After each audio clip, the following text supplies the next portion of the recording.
One gal I was working with was hiding in the mailroom. I still haven't been able to find out about 3 people I've been working with if they're okay or not.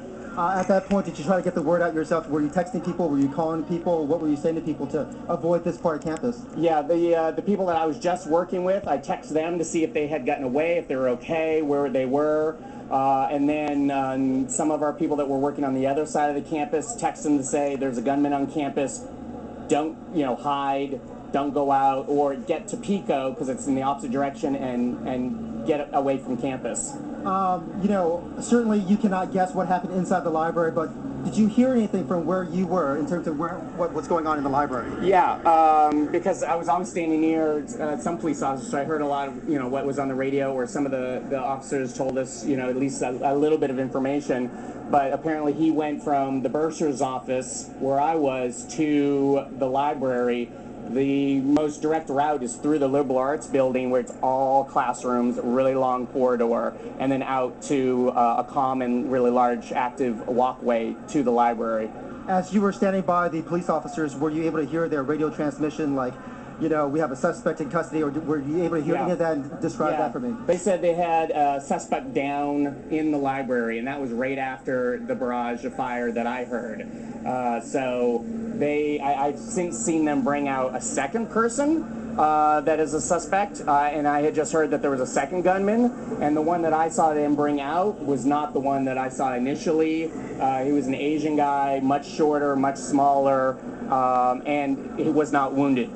So I don't think it was him. So after you heard suspect down on the radio, did you see anyone let out of the library at all? No, I wasn't inside of the library, but when I was coming down the walkway here, the officers, anybody they saw, they were just rushing people off campus in this direction, at least from this corner of campus. Now, if you don't mind, let's backtrack on the story a little bit, because that SUV that you had mentioned that was shot up is actually right behind us, right down the street. Yeah.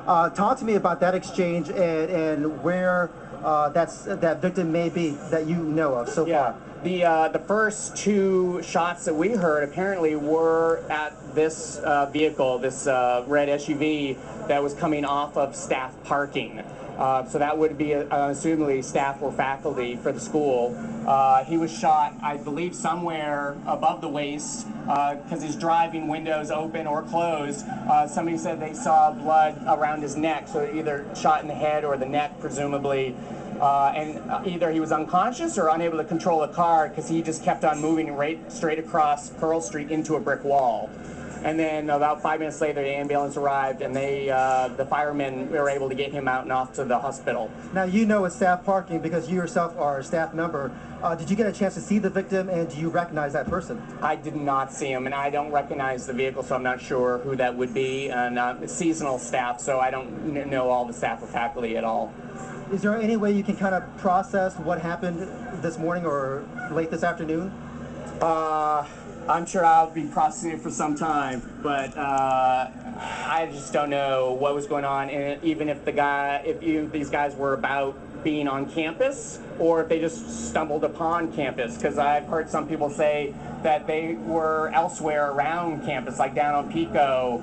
A couple of staff people, I believe, that were working in the library were at lunch at the Lazy Daisy Cafe down here on Pico and 20th, and they said they heard the shots right there, and they thought that the gunman had come up the street here and then into the parking lot. And earlier in our conversation, you had mentioned that you were trying to track down your friends. Do you know of their whereabouts and their condition at this point? I've heard from most everybody except for 3 new seasonal employees that just started this week that I don't have their numbers. So I'm still waiting to hear or try to get hold of them. And as a staff member, you had mentioned that parking lot. I'm guessing your car is parked in that parking lot. So what's going to happen to you over the next few hours? Have you been alerted by the campus? Yeah, I talked to one of the officers here that took my statement, and she said, it's going to be closed down for a while. I did hear them, when I was talking to her, saying that they had suspicious bags, which basically means unattended bags on campus.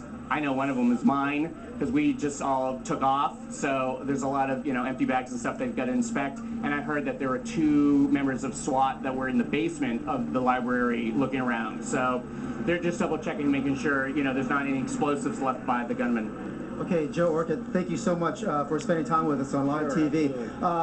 You know, we got to tell you as well, we also ran into another student who was on campus who also saw the gunman, and she says that when she saw him running down the pavement, she actually ducked behind some bushes, and so she kind of crawled underneath some bushes and she saw him walk by. She too said that he was also dressed in all black, calm, cool, collected, also had an assault rifle. So that is what she is saying. Because of the chaos, she was scrambling, running, and so she fell and she hurt her knee and shoulder. But right now, she is okay. She is surrounded by all of her friends. But that is the very latest from the southeast corner of campus. Let's send it back to you in the studio.